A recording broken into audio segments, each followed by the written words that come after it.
Assalamualaikum warahmatullahi wabarakatuh, Anda semua dan pemirsa yang menyaksikan video ini. Pada pertemuan kali ini kita akan membahas materi yaitu tentang sumber dana perbankan atau sumber dana bank. Nah, apa saja sumber dananya, dari mana saja sumbernya, dan kemana dana itu digunakan. Nah, saksikan video ini sampai selesai. Semoga menjadi pengetahuan baru bagi kita semua. Terima kasih, selamat menyaksikan. Baik, Anda semuanya. Pada pertemuan kali ini kita akan membahas materi tentang dari mana saja sumber dana bank. Oke. Sumber dana bank. Baik, perlu Ananda dan pemirsa ketahui bahwa sumber dana bank itu merupakan usaha bank dalam menghimpun dana ya.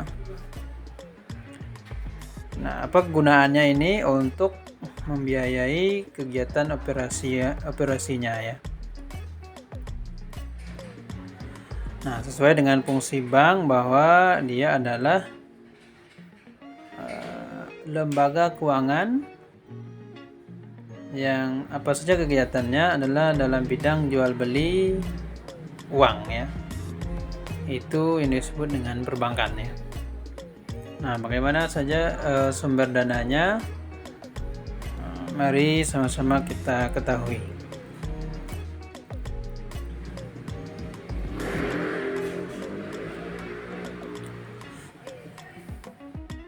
Baik, sebagai lembaga keuangan, maka yang namanya dana ini sangat diperlukan oleh perbankan ya, atau sangat penting oleh perbankan. Tanpa dana, maka pihak perbankan ini tidak dapat berbuat apa-apa, dan perbankan juga tidak berfungsi sama sekali ya kalau tidak ada dana yang mereka miliki. Nah, itulah yang disebut mengapa perbankan ini perlu sekali dana dalam menjalankan aktivitasnya sehari-hari. Nah, dari mana saja dananya? Nah, dana bank ini adalah uang tunai yang dimiliki bank ataupun aktiva lancar yang dikuasai bank. Nah, dan setiap waktu dapat diuangkan.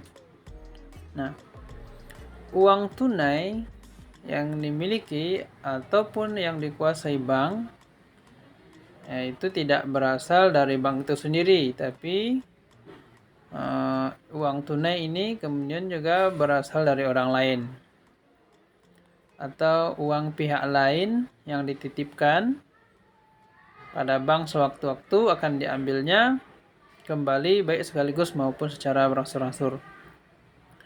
Itu uang yang dimiliki oleh bank.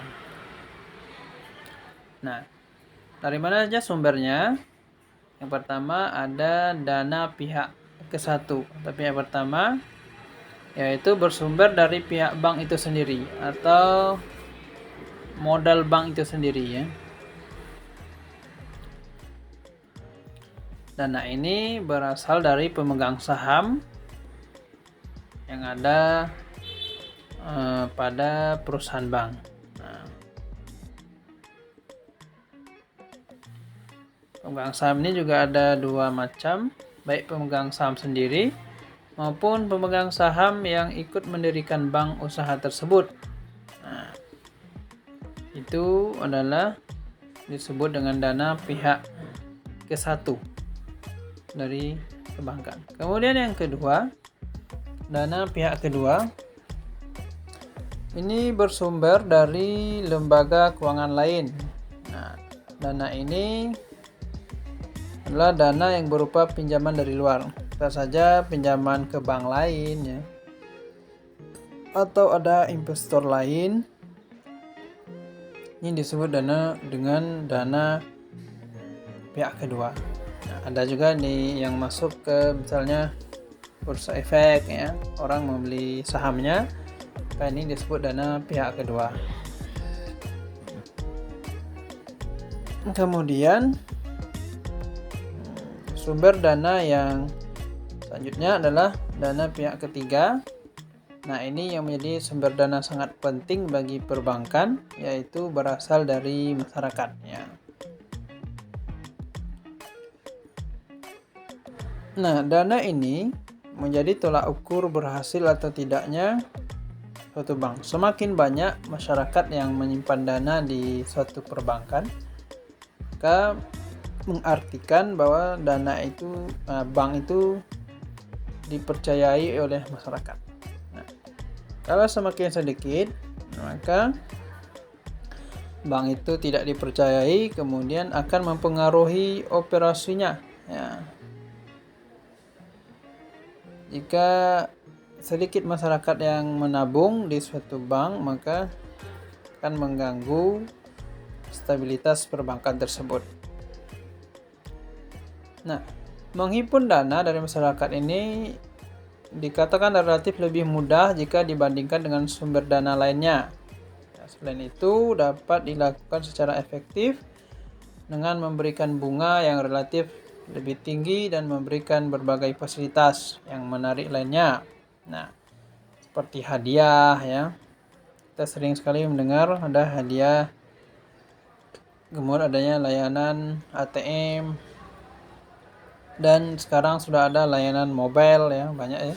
Yang dimana semua layanan itu diberikan kepada masyarakat agar memudahkan masyarakat dalam menggunakan fasilitas perbankan. Nah, apabila ini dimudahkan, otomatis masyarakat akan lebih banyak menyimpan dananya di lembaga perbankan tersebut.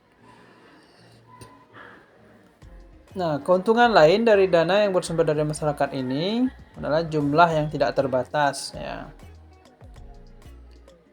Baik berasal dari perseorangan atau rumah tangga, dan juga dari perusahaan maupun lembaga masyarakat lainnya.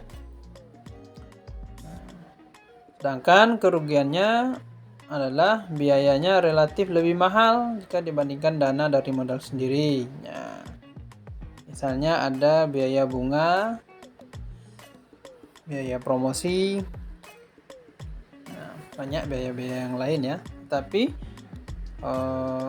dana ini sangat dibutuhkan oleh bank, ya, dana dari masyarakat ini.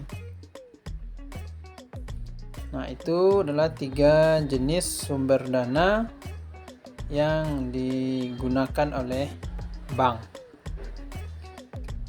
Nah, selanjutnya apa saja usaha bank dalam rangka mengambil sumber dana ini? Ini berdasarkan Undang-Undang Nomor 10 Tahun 1998 tentang perbankan. Ada beberapa cara bank untuk mengambil sumber dana. Yang pertama, dia menghimpun dana dari masyarakat, kemudian memberikan kredit, ya, menerbitkan surat pengakuan hutang, membeli, menjual, atau menjamin atas risiko sendiri maupun untuk kepentingan dan atas perintah nasabahnya. Itu salah satu usaha bank untuk mendapatkan modal usahanya. Kemudian yang selanjutnya atau yang kelima, memindahkan uang baik untuk kepentingan sendiri maupun untuk kepentingan nasabah. Nah, ini juga tujuan untuk mendapatkan sumber dana ya. Kemudian yang selanjutnya, menempatkan dana pada meminjam dana ya, atau meminjamkan dana kepada bank lain. Nah, dengan menggunakan surat, sarana telekomunikasi maupun wesel, cek atau sarana lainnya. Itu ya. Itu model-model usaha yang dilakukan oleh perbankan.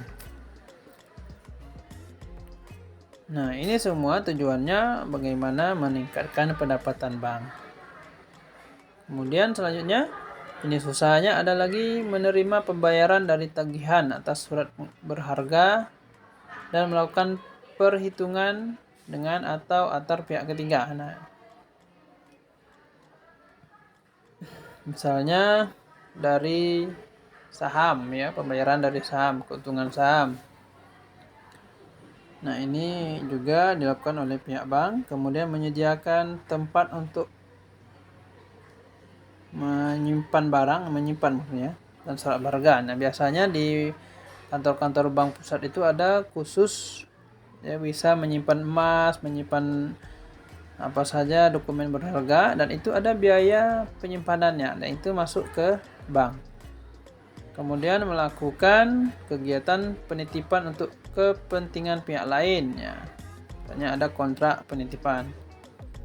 Selanjutnya, melakukan penempatan dana dari nasabah ke nasabah lainnya dalam bentuk surat berharga yang tidak tercatat di Bursa Efek.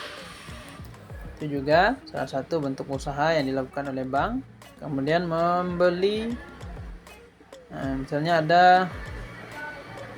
pelelangan ya, ada anggunan baik semua maupun sebagian dari hal debitur ya. Misalnya ada orang yang menunggak angsuran bank, kemudian bank membeli anggunannya, rumah, mobil, kendaraan ya, contohnya.